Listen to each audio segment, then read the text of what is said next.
Once upon a time, there was a great kingdom ruled by a wise and mighty king. He and his gentle queen were deeply loved by the people, for they were kind-hearted rulers who always took care of their subjects. Together, they had two beloved children, a son named Godwin and a daughter named Leah. Godwin was strong, brave, and handsome, with eyes like the clear sky and hair as dark as midnight. Leah, on the other hand, was gentle and kind, with a beauty that shone from within. Her long, flowing hair was as red as rubies, and her green eyes sparkled with kindness and curiosity. Leah was beloved by everyone in the kingdom.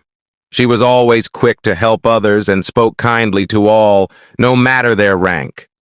Servants, soldiers, and villagers alike adored her, for she treated them as equals. She spent her days exploring the kingdom, talking to anyone who would listen, and marveling at the beauty around her. Her laughter was a song that brought joy to the people's hearts, and her smile could brighten the darkest days. But one day a terrible tragedy struck the royal family. The queen, whose heart had been the family's anchor, fell gravely ill. The entire kingdom prayed for her recovery, but as days turned into weeks, her health only worsened. Physicians from faraway lands were summoned to the palace, but none could cure the queen. Finally, on a quiet evening, she closed her eyes and took her last breath, leaving behind a heartbroken family and a grieving kingdom. The loss of the queen shattered the family. The king, once so strong and joyful, was overcome with grief. His sorrow turned to anger, and he became short-tempered, shouting at servants and guards who made the slightest mistake. His patience, once a virtue, was now a distant memory. Leah, who had been so lively and talkative, withdrew into herself. She became silent, barely speaking to anyone, and avoided people as much as possible. The joy in her eyes was replaced by a quiet sadness, and her laughter disappeared like a forgotten melody. Godwin, who had once been fearless and adventurous, could no longer bear the sight of his family's sorrow. Every corner of the castle reminded him of his mother, and the pain was too much to endure. He felt trapped, suffocated by memories, and he longed for freedom. One night, Godwin made a decision. He would leave the kingdom and seek adventure far from the shadows of his past. Without telling anyone, he wrote a note explaining his departure and left it on his bed. Early in the morning, before the sun had risen, he quietly slipped out of the castle and made his way to the harbor. There, he boarded a ship and sailed away, leaving behind the kingdom he had once called home. When Leah discovered her brother's note, her heart ached. She couldn't believe that he had left without saying goodbye. She read his words over and over, hoping to find comfort in them, but they only deepened her sorrow. The king, too, was devastated. He had already lost his beloved queen, and now his only son was gone. Fearful that he might lose Leah as well, the king became more protective of her. He forbade her from leaving the castle grounds and surrounded her with guards. He watched over her constantly, but despite his best efforts, he could not ease her sadness. As time passed, the king noticed that every day Leah would stand on her balcony, gazing out at the vast, endless sea. She would spend hours watching the waves, her eyes filled with longing, as if hoping that Godwin might return.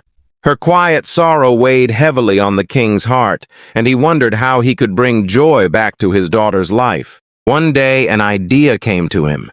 He would create a beautiful garden for Leah on her balcony, a place where she could find peace and comfort.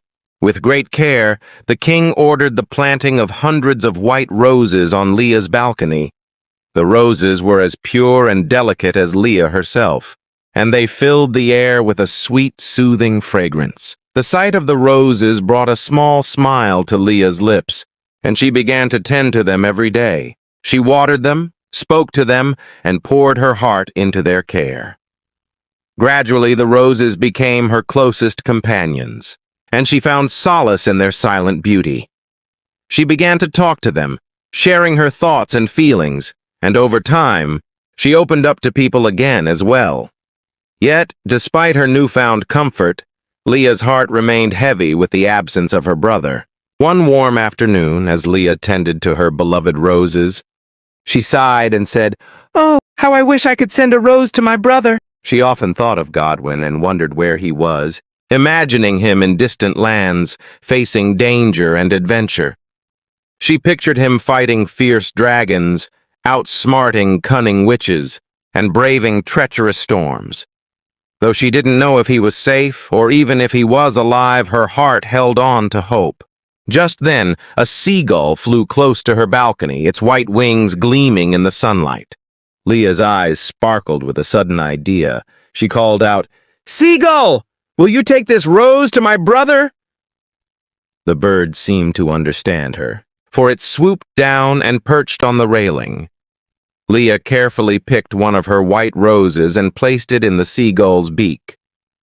Then, she leaned forward and kissed the seagull 3 times, twice on its cheeks and once on its head. "One for fear, one for courage, and one for love," Leah whispered, her voice filled with emotion. The seagull let out a soft cry and took off, flying over the waves and disappearing into the horizon. From that day forward, Leah continued to send roses to her brother, each one kissed with love and hope. She watched the sea each day, waiting for any sign that her message had been received, but no reply ever came. Years passed, and the people in the castle began to wonder if Godwin was still alive. Some servants whispered that he might have been eaten by a dragon, while others feared he had fallen victim to a wicked witch. Though the king ordered them to stop spreading such terrible rumors, he could not silence the whispers. They spread like birds on the wind, and Leah heard every word. The weight of these rumors pressed on Leah's heart, and she grew quiet once more. Seeing her sadness, the king worried that she needed a mother's love, something he could not give her alone. So, he sent a message to a faraway kingdom where he had heard of a princess who had never married. Along with his proposal, he sent a bouquet of Leah's beautiful white roses, hoping they would charm the princess. To the king's surprise, the princess accepted his proposal and journeyed to his kingdom. When she arrived, the people marveled at her beauty, but they noticed she was rather mysterious. She spoke little about herself and seemed to keep many secrets. She was also older than most brides, but the king assumed she was simply happy to have a chance at marriage. Without delay, they held a grand wedding. Leah watched the ceremony in silence, feeling both curious and wary of this new woman who was now her stepmother. But when she saw her father smiling, her heart softened, and she decided to welcome the queen. Over time, Leah observed peculiar things about the queen. She had brought almost no possessions or servants, which was unusual for royalty. One day, while the king and queen were out riding horses, Leah ventured into the queen's chambers. She expected to find grand jewels or fine dresses, yet there was only a large glass bottle on the table. Inside the bottle was a mysterious liquid that changed colors, sometimes yellow, sometimes red, sometimes green, and sometimes blue. Though Leah was curious, she was respectful and didn't open the bottle, unaware that it held the queen's dark secret. In truth, the queen was not an ordinary woman. She was a powerful enchantress who had captured 4 ghostly witches and trapped them in the bottle. Each witch had a different color. One was yellow, one red, one green, and one blue. They were her slaves, forced to obey her every command.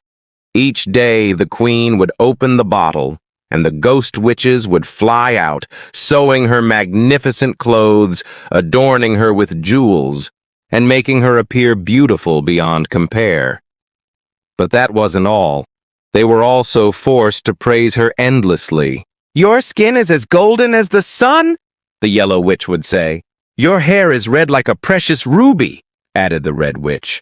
"Your clothes are as green as the deepest forest," continued the green witch. "Your eyes are lovelier than the clear blue sky," finished the blue witch. The queen reveled in their flattery, her heart swelling with pride. She demanded perfection from them, and they obeyed without question. for they feared her wrath and longed for freedom. Several years passed this way. The kingdom thrived, but Leah's heart still ached for her brother. Then one day, a traveling musician came to the castle and sang songs of distant lands. The queen glared, furious. "Go! Find the princess!" she commanded the ghost witches.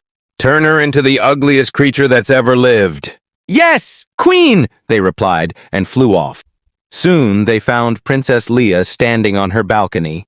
"Your breath will burn like the sun," declared the yellow witch. "Your skin will turn red like rubies," said the red witch. "Your eyes will be as green as the forest," said the green witch. "And your tongue will be blue like the sea," added the blue witch. The witches cast their spells, and Leah began to change. Her skin grew hard and ruby red, her eyes turned green, and her tongue turned blue. When she breathed, flames came out hot as the sun. She had become a dragon. But deep inside, Leah still felt the grief for her mother. As a dragon, this grief twisted into hunger. She flew off, her sharp teeth devouring all in her path. She ate crops, sheep, and when full, returned to the castle to devour the rose garden.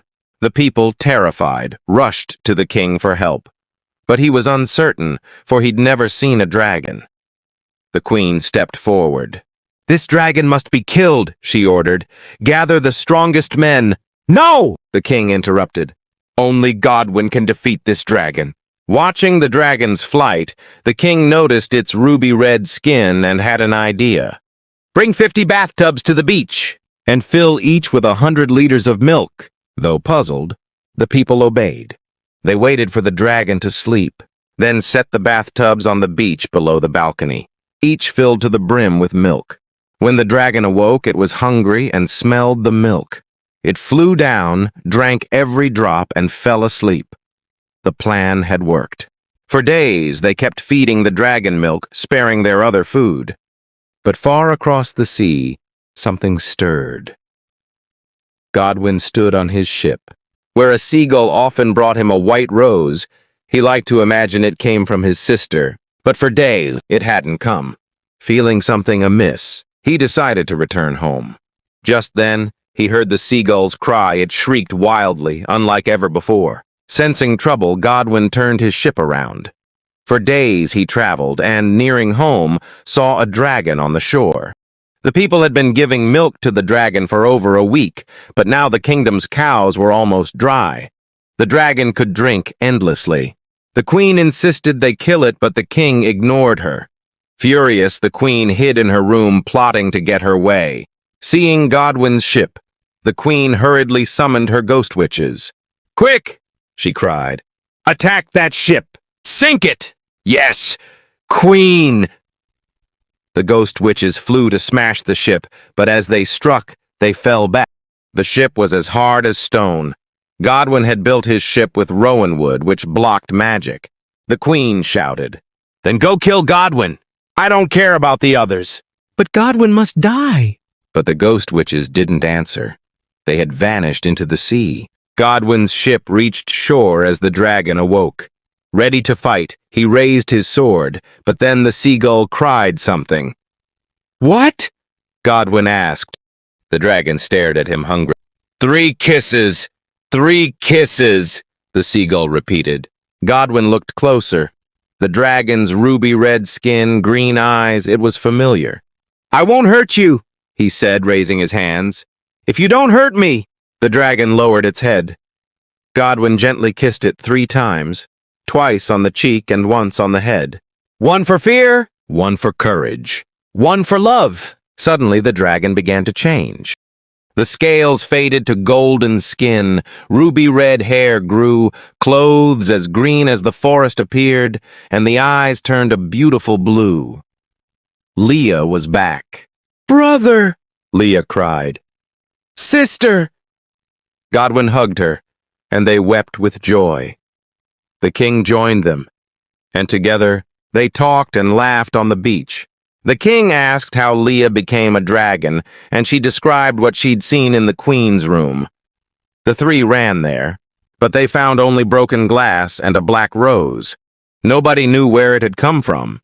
"What a beautiful rose," Leah said, reaching for it. But the seagull flew through the window and ate the rose, leaving Leah gasping. Oh! After that day, the queen vanished, and the ghost witches were never seen again.